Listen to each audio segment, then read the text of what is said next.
This channel does not promote any violent, harmful, or illegal activities. All content provided by this channel is meant for an educational purpose only. বাসন্তীতে vote প্রচারে অশান্তি, suspend আইসি, SI কে রাস্তায় ফেলে মার, রক্তাক্ত উল্টি, suspend আইসি। আমাদের প্রতিনিধি শ্রাবন্তী সার কাছে এই বিষয়ে আরো খবর রয়েছে। শ্রাবন্তী,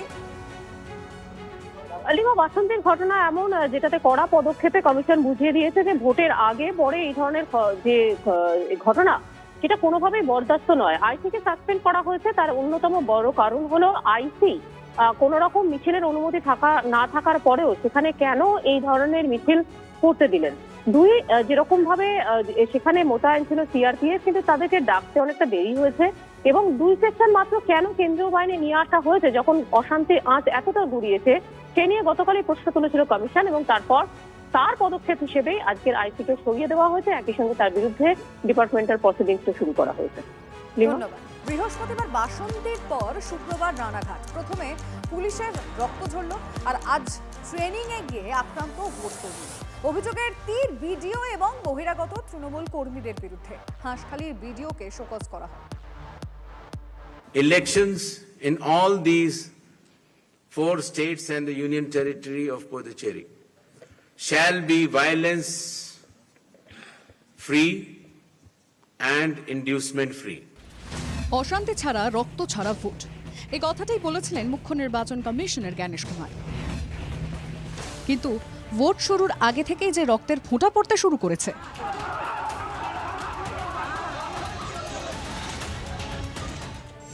বৃহস্পতিবার বাসন্তীতে রক্তাক্ত পুলিশ। অতিরিক্ত কথা বলছেন।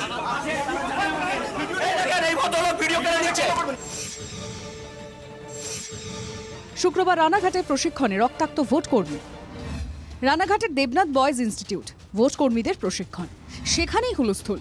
ভোটের প্রশিক্ষণ নিতে আসা শিক্ষক সৈকত চট্টোপাধ্যায়ের অভিযোগ, প্রশিক্ষণে মুখ্যমন্ত্রীর প্রচার, স্ক্রিনে জগন্নাথ মন্দিরের ভিডিও ও প্রকল্পের কথা। প্রতিবাদ জানাতেই বহিরাগতদের আক্রমণ। ট্রেনিং শুরুর আগেই এখানে সাদা পর্দায় মমতা ব্যানার্জির অ্যাড দেখাচ্ছে দীঘার মন্দির নিয়ে। আমি অবজেকশন করেছি, আরো আমার অনেক দাদারা ছিলেন, এই যে এই দাদাও অবজেকশন করেছে, আরো অনেক দাদা এখানে ছিলেন, তারা অবজেকশন করেছে। আমরা বলেছি যে এটা নির্বাচনী বিধিভঙ্গ হচ্ছে, আমি আই কার্ড দেখতে চেয়েছি, এটাই আমার অপরাধ। মজার বিষয়, যে ভিডিওর বিরুদ্ধে সরকারি প্রকল্পে প্রচারের অভিযোগ, তিনি অভিযোগ অস্বীকার করছেন না।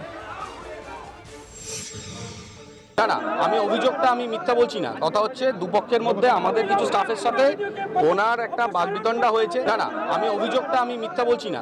সৈকত চট্টোপাধ্যায়ের দাবি, তাকে একাধিকবার খুনের হুমকি দেওয়া হয়েছে।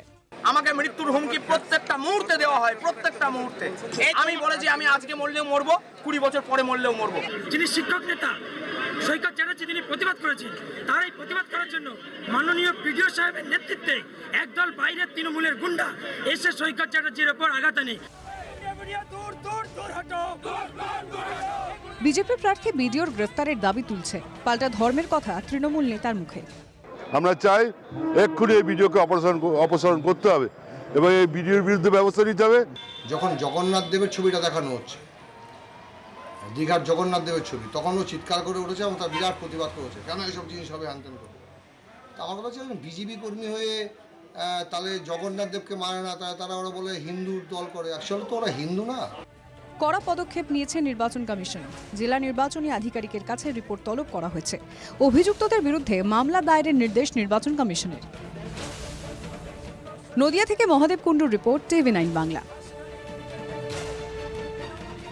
থমথমে বাসন্তী। স্থানীয় মানুষের প্রশ্ন, পুলিশ যদি এভাবে মার খায় তাহলে ভোটের দিন তাদের নিরাপত্তা কোথায়? নির্বাচন কমিশন বাসন্তী থানার আইসিকে সাসপেন্ড করার সিদ্ধান্ত কমিশনের, সঙ্গে বিভাগীয় তদন্তের নির্দেশ। 26-এর বঙ্গযুদ্ধে আতঙ্কের সাইরেনটা প্রথম বাজল দক্ষিণ 24 পরগনার বাসন্তী থেকে। বিজেপি প্রার্থীর প্রচারে তৃণমূলের হামলার অভিযোগ, রণক্ষেত্র বাসন্তী।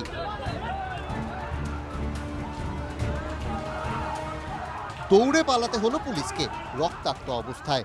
মাথায় ব্যান্ডেজ নিয়ে এসআই সৌরভ গুহ বললেন, আমি যদি মার না খেতাম তার 3জন মরে যেত, 24 ঘন্টা পেরিয়ে গেছে কিন্তু আতঙ্ক কাটেনি। অনেক দোকানপাটি বন্ধ, রাস্তায় টহল দিচ্ছে পুলিশ, কিন্তু চোখের সামনে এই ঘটনা দেখে স্থানীয়রা বলছেন, ভোট কি করতে আমরা যাব, ভোট কি করে দেব? আমাদের যেখানে পুলিশের কোনো নিরাপত্তা নেই, আমরা তো সাধারণ মানুষ, তাহলে আমাদের নিরাপত্তাটা কোথায়? আমাদের ভয় তো লাগছে, তো এলাকায় খুব ভয় ভয় লাগছে, কেন যেখানে প্রশাসন ছিল শুনেছি আমরা সেখানে এটা করা অন্যায় হয়েছে। অভিযোগের এখানেই শেষ নয়। বৃহস্পতিবারের ঘটনায় 9 জনকে গ্রেফতার করা হয়েছে। তাদের পুলিশ হেফাজতের নির্দেশ দিয়েছে আদালত। কিন্তু তাদের মধ্যেই একজন দাবি করছেন পুলিশ পিটিয়ে নয়, বরং এক পুলিশ কর্মীকে হাসপাতালে নিয়ে গিয়েই হেসে গেলেন তিনি। আমি তুলে হসপিটালে নিয়ে গেছি, সবার ক্যামেরা আমার ভিডিও আছে, আমার এই অপরাধে জেলে দিয়েছে, যারা মারার মেরে পালিয়েছে আমরা বলির বকরা হয়ে গেছি। আমি ওখান থেকে মোটর ভ্যান করে আমার পকেটে টাকা দিয়ে খরচা করে পুলিশ দুটোকে হসপিটালে অ্যাডমিট করে জল টল কিনে দিয়ে তাদের সেলাই করে বাড়ি এসেছি, যাওয়ার মুখে আমাকে ধরে নিয়েছে। প্রশ্ন উঠছে, কেন কেন্দ্রীয় বাহিনী ঘটনার সময় এলাকায় পৌঁছতে পারেনি? কিন্তু সব থেকে বড় প্রশ্ন অন্য জায়গায়। এই ঘটনার পর বাসন্তীতে ভোটটা শান্তিতে হবে কি, নাকি ভোটের দিনও আতঙ্ক শব্দটাই আঁকড়ে ধরবে বাসন্তীকে? এদিকে বাসন্তী থানার আইসি অভিজিৎ পালকে সাসপেন্ড করেছে নির্বাচন কমিশন। তার বিরুদ্ধে শুরু হয়েছে বিভাগীয় তদন্ত। কাজে গাফিলতির অভিযোগে সাসপেন্ড অভিজিৎ পাল। বাসন্তী থেকে দেবব্রত মণ্ডলের রিপোর্ট, TV9 বাংলা।